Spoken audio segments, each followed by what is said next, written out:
ശംഭു അതിർത്തിയിൽ അർദ്ധരാത്രിയും പുലർച്ചെയും പോലീസ് കണ്ണീർവാതകം പ്രയോഗിച്ചെന്ന് സമരം ചെയ്യുന്ന കർഷകർ.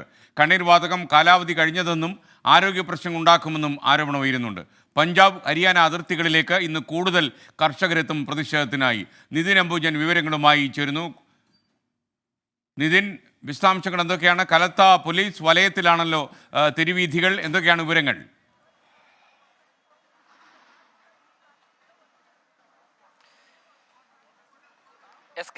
ശംഭു അതിർത്തിയിൽ തന്നെയാണ് ഇപ്പോഴും കർഷകർ നിലവിലുള്ളത്. കർഷകർ അല്പസമയത്തിനും തന്നെ ഡൽഹി കേന്ദ്രീകരിച്ച് നീങ്ങാനുള്ളൊരു നീക്കം കർഷകരുടെ ഭാഗത്തുനിന്നും നടക്കുന്നുണ്ട്. വൈകാതെ തന്നെ ശംഭു അതിർത്തി കൂടാതെ ഹരിയാനയിലെ മറ്റിടങ്ങളിൽ നിന്നും സിംഗു കേന്ദ്രീകരിച്ച് ഡൽഹി കേന്ദ്രീകരിച്ച് കർഷകർ വരും. ഞാനിപ്പോൾ നിൽക്കുന്നത് സിംഗു അതിർത്തിയിലാണ്. സിംഗു അതിർത്തിയിൽ ഇന്നലെ മുതൽ തന്നെ വലിയ തരത്തിലുള്ള സുരക്ഷാ ക്രമീകരണങ്ങൾ ഒരുക്കിയിരുന്നു. അതിനിടയിൽ ഇന്നലെ രാത്രി വീണ്ടും സമാനമായി തന്നെ കർഷകർക്ക് നേരെ ഇന്നലെ രാത്രിയും ശംഭു അതിർത്തിയിൽ വലിയ തരത്തിലുള്ളൊരു പോലീസിന്റെ ഭാഗത്തുനിന്നും കണ്ണീർവാതകം പ്രയോഗിച്ചെന്നാണ് കർഷകർ അറിയിക്കുന്ന ഒരു കാര്യം. പോലീസ് പ്രകോപനം സൃഷ്ടിക്കുന്നതെന്നും കർഷകർ ആരോപിക്കുന്നു. പഞ്ചാബ് ഹരിയാന അതിർത്തികളിലേക്ക് ഇന്ന് കൂടുതൽ കർഷകരെത്തും. മാത്രമല്ല, സിംഗു അതിർത്തിയിലെ ഇപ്പോഴത്തെ ഒരു സാഹചര്യം നിലവിലിപ്പോൾ കൂടുതൽ സേനകളെല്ലാം തന്നെ വിന്യസിച്ചിട്ടുണ്ട്. കർഷകരുടെ സമരം ഇന്ന് ശംഭു അതിർത്തി കടന്നാൽ സ്വാഭാവികമായിട്ടും അത് സിംഗുവിലേക്ക് എത്തും. അതിനുശേഷം പിന്നീടാകും ഡൽഹിയിലേക്ക് പോവുക. എന്തായാലും അതിനു മുന്നോടിയായി തന്നെ സിംഗു അതിർത്തിയിലും വലിയ തരത്തിലുള്ള സുരക്ഷാ ക്രമീകരണങ്ങൾ ഒരുക്കിയിട്ടുണ്ട്.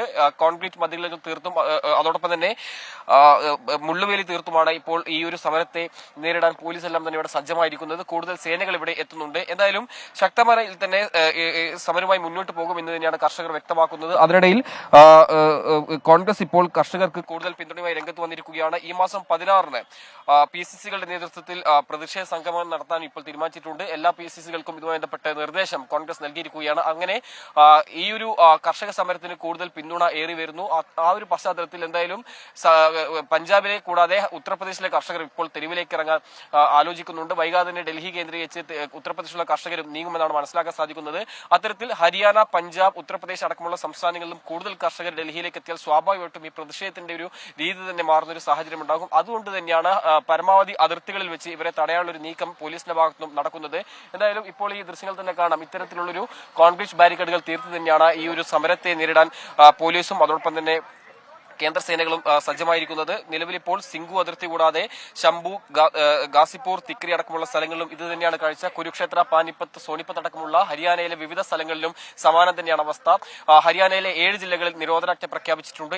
ഇന്നലെ ശംഭു അതിർത്തി കൂടാതെ കുരുക്ഷേത്രയിലും സമാനമായി തന്നെ പോലീസുമായി സംഘർഷം ഉണ്ടായ സാഹചര്യം ഉണ്ടായിരുന്നു. അതുകൊണ്ട് തന്നെ ഇന്ന് കൂടുതൽ സേനകൾ എത്തി സമരത്തെ നേരിടാൻ തന്നെയാണ് ഇപ്പോൾ തീരുമാനിച്ചിരിക്കുന്നത്. എന്തായാലും അല്പസമയത്തിനും തന്നെ ശംഭു അതിർത്തി നിന്നും കർഷകർ ഡൽഹിയിലേക്ക് നീങ്ങുമെന്നാണ് മനസ്സിലാക്കാൻ സാധിക്കുന്നത്. SKN.